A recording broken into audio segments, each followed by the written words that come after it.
Hello everyone, so today I'll be casting a powerful attraction spell.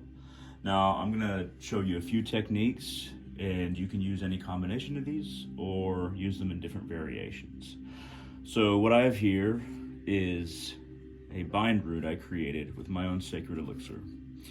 So this bind rune is meant to open up pathways for love to enter into your life, for new relationships, new beginnings, and it's meant to, if there's any kind of interest whatsoever in some kind of different relationship or attracting somebody completely new into your life, then this bind rune is going to help you a whole lot.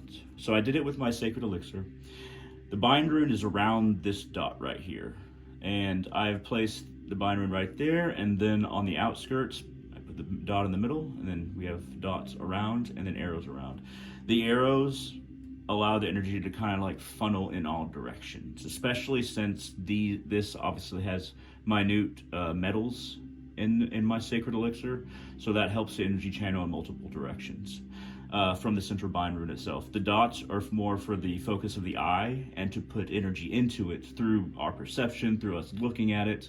And I balanced out the central dots with the dots on the edges. Usually with a bind rune, you wouldn't add all these extra things, these dots and these arrows, but I'm kind of combining multiple techniques here. At any rate, I created that yesterday and I'll be using that today. And we're going to place this right underneath the jar and the candle.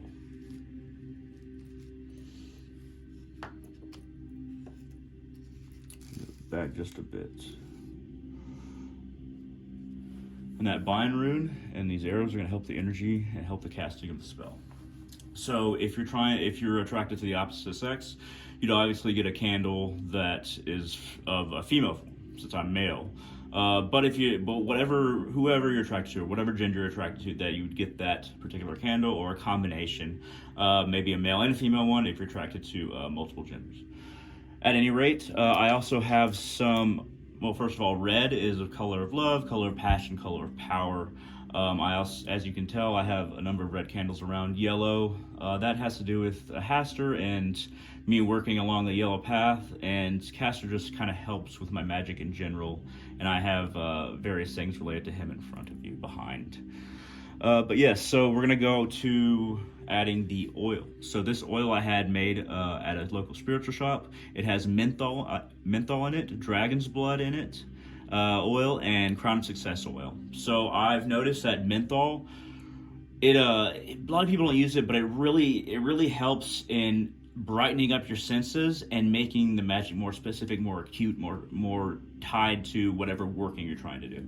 Now, the dragon's blood is meant to empower. It's an empowering oil, and I use it all the time. I actually have some dragon's blood burning in the room right now. And the crown of success just adds a little extra oomph.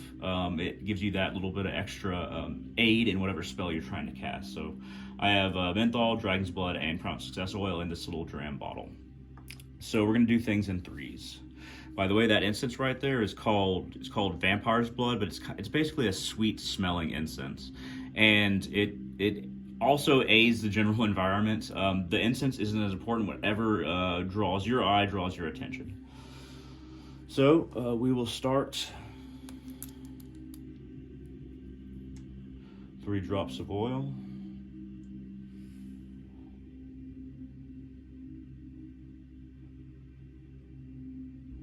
And you can rub it in or let it run down at its own pace.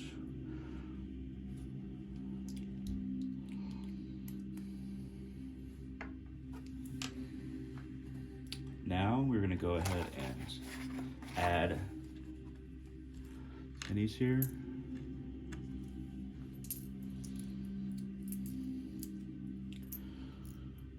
Attraction comes to me. It is cast up round my aura. Attraction comes to me. It is cast around my aura. Attraction comes to me. It is cast around my aura.